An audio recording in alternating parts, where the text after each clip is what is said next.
Yo, what's up mga kababayan, mga kalingap, welcome back muli sa aking munting channel. Ako po ang inyong host, walang iba, Kalingap Aureada ay muling nagbabalik. Isang mapagpalang araw ng Biyernes po sa ating lahat. Nawa ay sa mabubuti po tayong mga kalagayan habang pinapanood ang video na ito. Saan man panig o saan man sulok kayo ng mundo nanonood at naroon ngayon, especially yung ating mga kababayang mga OFW dyan na talaga naman nagtitiis ng kalungkutan, nagsisipang magtrabaho para lang may maipadala sa kanilang mga mahal sa buhay. Sana po ay lagi po kayong mag-iingat at ligtas sa anumang mga kapahamakan, no?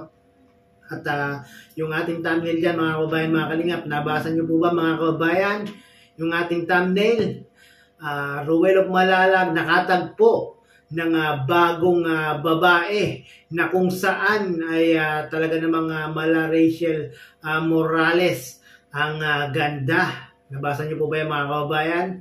Bagong-bago ba sa inyong mga mata? Bagong-bago ba sa inyong pandinig? Itong aking video reaction na ito.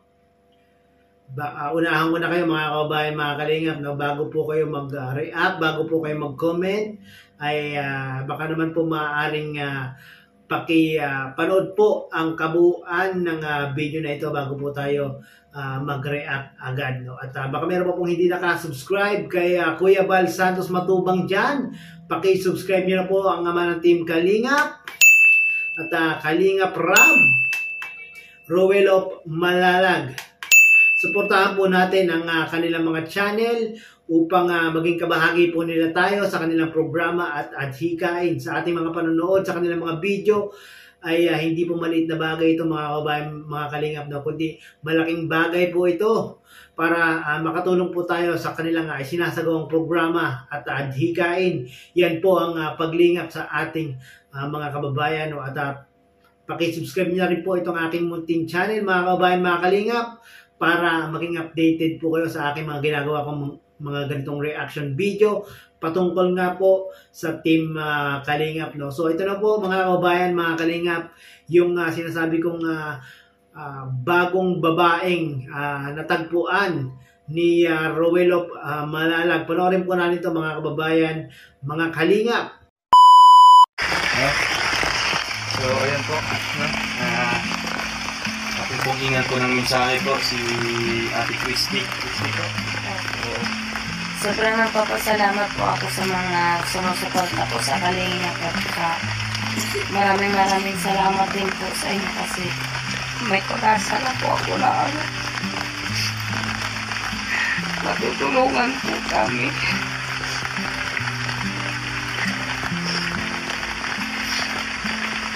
Kaya salamat din po sa mga matulong po sa amin.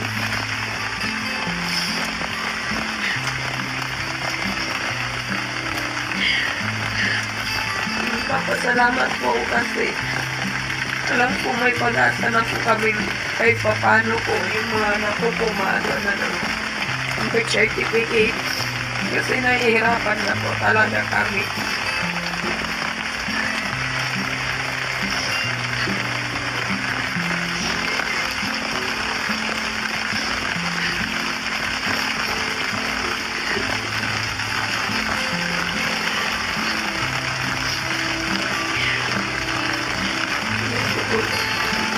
Sana kahit paano po, kahit maliit lang po yung bako na sa sarili na po namin.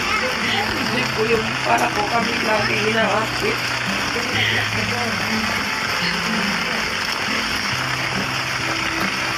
Dito po kasi yung bago lang po kami dito, pinanaman po kami ng petition. Petition po kami dito. Kasi layo lang daw po kami dito. Kaya napituan din po yung pag-aaral ng anak ko.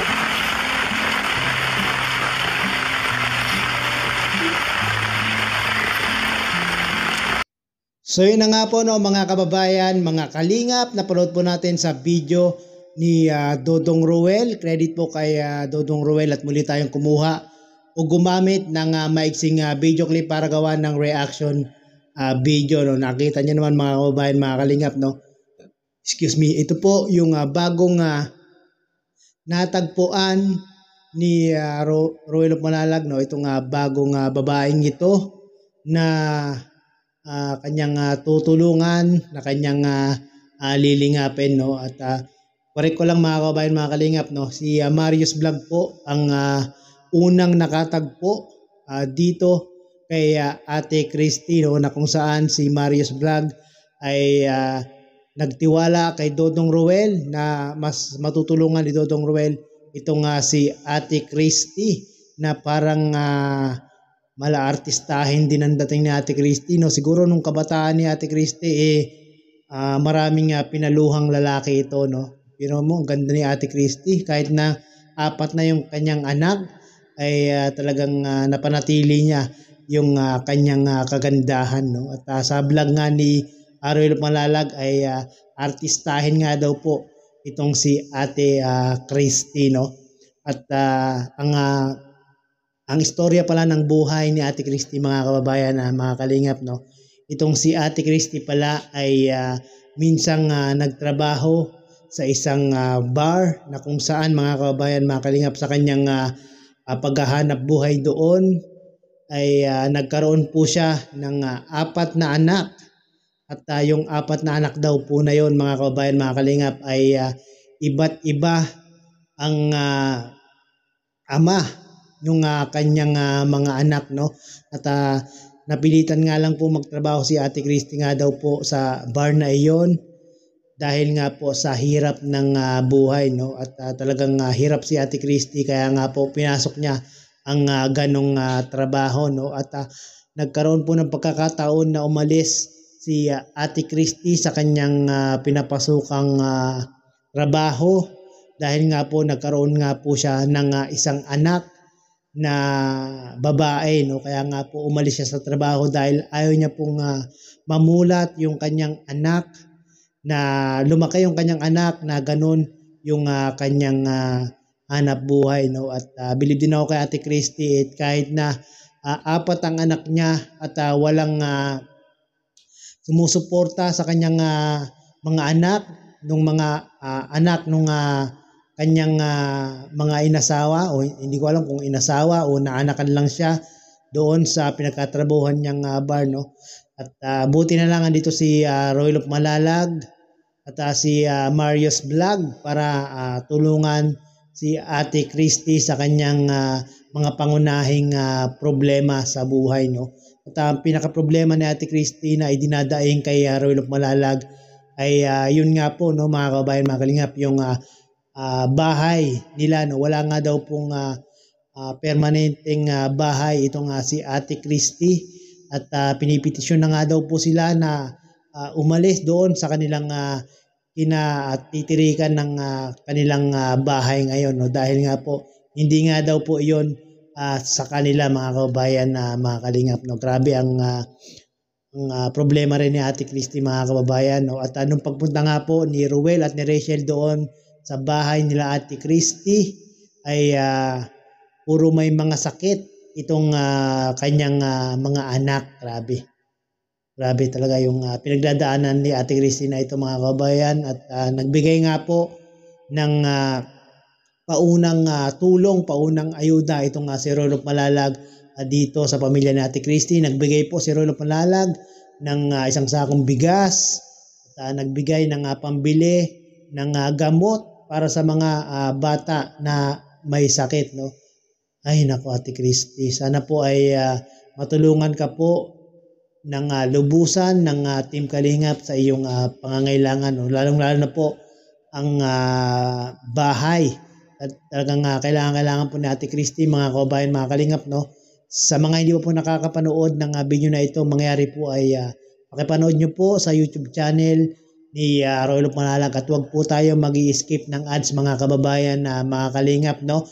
Para yun po yung ating tulong kay Ruel of Malalag para mas marami pa siyang matulungan na ating mga kababayan. Katulad na lang po nitong bago niyang beneficiary na si Ate Christy, no. Kailangan po ng tulong ni Ate Christy ng Team Kalingap para mabigyan po muli siya ng tulong, mabigyan po siya ng muli ng pag-asa na lumaban sa hamon ng buhay, no? At maganda yung ginawa ni Ate Christy na to, no? Talagang umalis na siya sa kanyang hanap buhay noon at parang nagtitinda-tinda na lang po siya ngayon, no? Para lang po maiahon sa pagkakagutom yung kanyang pamilya, no? Grabe. Saludo ako sa iyo, Ate Christy, na kahit na walang tumutulong sa iyong mga tatay ng iyong mga anak ay talagang nagsusumikap ka na itaguyod, napakainin, na ibigay ang mga pangangailangan ng mga pangunahing pangangailangan ng iyong mga anak noon. Sana nga po ay talagang alam ko matutulungan ka talaga ni Royal of Malalag sa iyong sitwasyon ngayon, no? Dahil nga po itong si Royal of Malalag ay talagang gagawa ng paraan sa kanyang mga beneficiary para lang po talagang malingap at matulungan sa kanilang mga pangangailangan. At sa mga hindi po nakapanood ng video na ito, pakipanood nyo po ng buong buo sa YouTube channel ni Royal of Malalag, mga kababayan, mga kalingap. At wag po tayo mag-i-skip ng ads, no? At maraming pong salamat sa mga hindi po nakasubscribe kay Royal of Malalag. Pakisubscribe nyo na po yan, mga kababayan, mga kalingap, para mas marami pa po siyang matulungan na ating mga kababayan, katulad na lang po ni Ate Christy. Maraming pong salamat muli at umabot po kayo sa dulo nitong aking pagre-reaction video. Bye-bye!